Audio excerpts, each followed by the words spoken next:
प्रतिकूल मौसम से भी मोर्चा लीजिए। प्रतिकूलताओं से मोर्चा लेने हेतु मनुष्य के पास जो सबसे बड़ी ताकत है वह है जीवनी शक्ति का कूद भांडागार।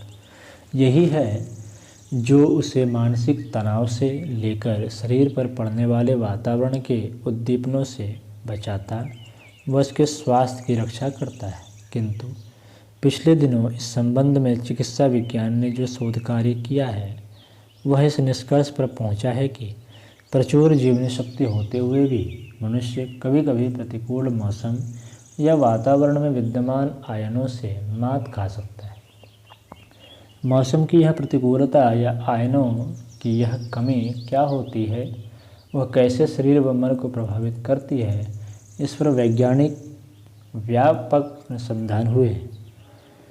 प्रयोगों से यह निष्कर्ष निकला है कि अगर वायु में ऋणात्मक आवेश वाले आयन अपेक्षाकृत अधिक हों तो मानव मन शांत रहता है, सृजनात्मकता बढ़ती है एवं वातावरण प्रफुल्लित बन जाता है।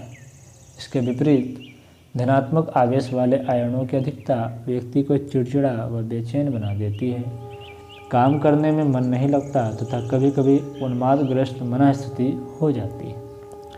ऋण आयन अधिकतर समुद्री तटों, नदी के किनारों, पहाड़ों, पर्यटन स्थलों पर स्थित होते हैं।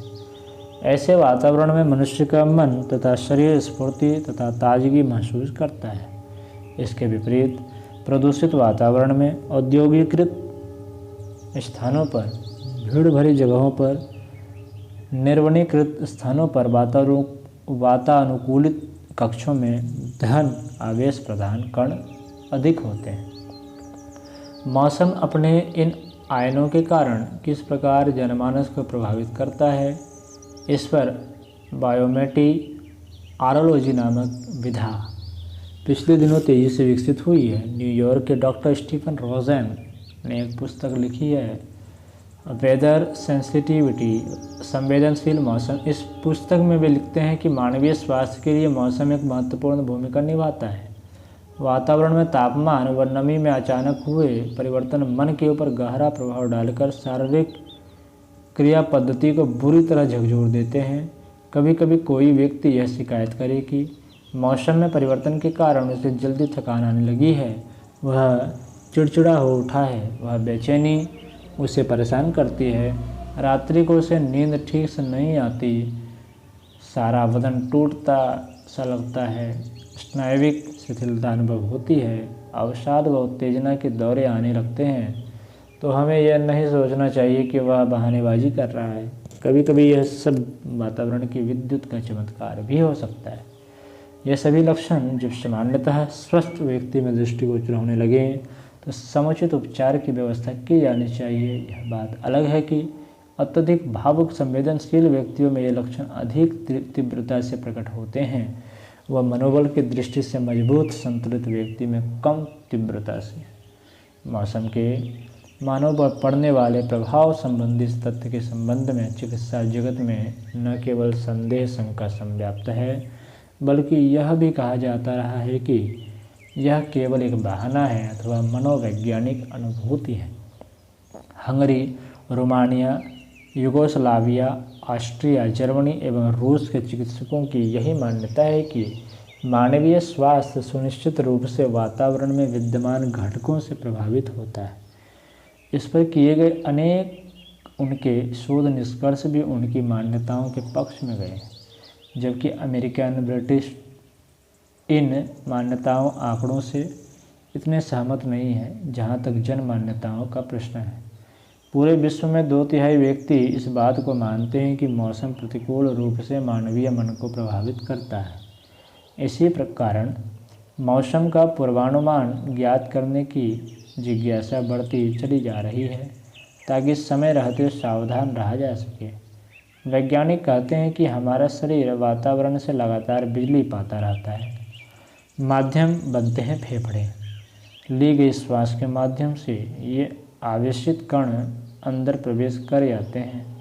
यदि यह बिजली न हो तो शरीर जी ही न सके, किंतु हवा में तैरते ये आयन फेफड़ों की टिश्यूज के माध्यम से स्नायु संस्थान को व समस्त अंग प्रत्यंगों को प्रभावित करते हैं। चूँकि ऑक्सीजन प्राणवायु के साथ फेफड़ों में स्थित सूक्ष्म रक्तवाही नलिकाओं द्वारा ही प्रवेश कर अंग प्रत्यंग तक पहुँचती है। इसके साथ ऋणात्मक आवेश वाले कण भी पहुँच जाते हैं यदि वे वातावरण में विद्यमान हों। यदि वातावरण प्रदूषित है तो धन आयन अंदर पहुंच जाएंगे और जीवनी शक्ति प्रतिरोधी सामर्थ्य पर प्रतिकूल प्रभाव डालेंगे। बहुसंख्य व्यक्तियों में आज यही हो रहा है। स्वतंत्र इलेक्ट्रॉन से चिपके न्यूट्रॉन परमाणु का आवेश नेगेटिव कहलाता है, जबकि इलेक्ट्रॉन रहित परमाणु पॉजिटिव आयन कहलाता है। यह विद्युत वातावरण में चारों ओर बिखरी पड़ी रहती हैं, जिसमें हम सांस लेते हैं। कुछ आयन भारी होते हैं, कुछ हल्के। धूल, धुआं और धमासे से के साथ जुड़कर ये भारी, धनात्मक व घने हो जाते हैं तथा एलर्जी, दमा जैसी स्थिति पैदा कर सकते हैं। आयन मानवीय काया के सामान्य क्रिया व्यापार के लिए बहुत जरूरी है।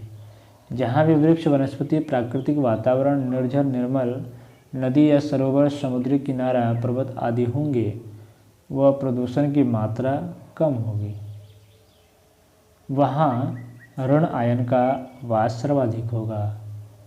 चिकित्सक इसलिए ऐसे वातावरण में जाने व कुछ दिन रहकर स्वास्थ्य लाभ की सलाह देते हैं। सेनेटोरियमों का प्रचलन इसी कारण बढ़ा है। जहाँ ऐसा वातावरण नहीं होता, व्यक्ति अवसाद, तनाव, सिरदर्द, उदासी से घिर जाता है, जल्दी जल्दी उत्तेजित होने लगता है, रक्त का दबाव बढ़ जाता है। वह बीमारी के लक्षण विद्यमान हों तो और भी अधिक बीमार पड़ने के अवसर बढ़ जाते हैं, जबकि इसके विपरीत ऋण आवेश युक्त वातावरण रोगी को भी स्वस्थ कर देती है। यही कारण है कि आजकल पश्चिम जगत के कार्यालयों में, टैक्सियों में नेगेटिव आयन जनरेटर खुलकर प्रयुक्त होने लगे हैं। वैज्ञानिकों का मत है कि असंतुलित प्रतिकूल मौसम जिसमें नेगेटिव आयन घट जाते हैं, छाती के दर्द, बेहोशी, दमा, खांसी, अपच, आंखों के अंदर तनाव में वृद्धि, ग्लाकोमा, सर्दी, जुकाम, एलर्जिक बुखार, पेट का अल्सर, न्यूराइटिस, जोड़ों में दर्द आदि रोगों के लक्षण को बढ़ा सकता है। इसमें आर्द्रता, कुहासा, ठंडक का होना प्रमुख भूमिका निभा सकता है। वे यह भी कहते हैं कि काम में लगन, सिरदर्द, मूड, निद्रा, दुर्घटना तथा आत्मघात जैसे लक्षण इस सीमा तक प्रभावित होते हैं कि व्यक्ति की कार्यक्षमता कुंठित हो जाती है एवं बहुसंख्यक आत्महत्या के अवसर इसी समय पर बढ़ते हैं। प्रश्न यह उठता है कि किया क्या जाए? क्या प्रतिकूल मौसम के समक्ष हाथ टेक दिए जाएं? मनोचिकित्सक कहते हैं कि नहीं, व्यक्ति को जूझने का पूरा प्रयास करना चाहिए एवं प्राणायाम, ध्यान, शिथिलीकरण, प्राकृतिक साहचर्य आदि का यथासंभव अधिक अवलंबन लेना चाहिए। इससे प्रतिरोधी सामर्थ्य बढ़ती है व प्रतिकूलताओं से मोर्चा लेने का साहस जागता है। यदि मनोबल बनाए रहा जा सके तो मस्तिष्क रूपी चुंबक ऋण आयनों को आकर्षित भी करता रह सकता है। आयन की महिमा निराली है, उतना ही विलक्षण क्षमता संपन्न है मनुष्य। उसे हार नहीं मानना चाहिए, किसी भी स्थिति में नहीं।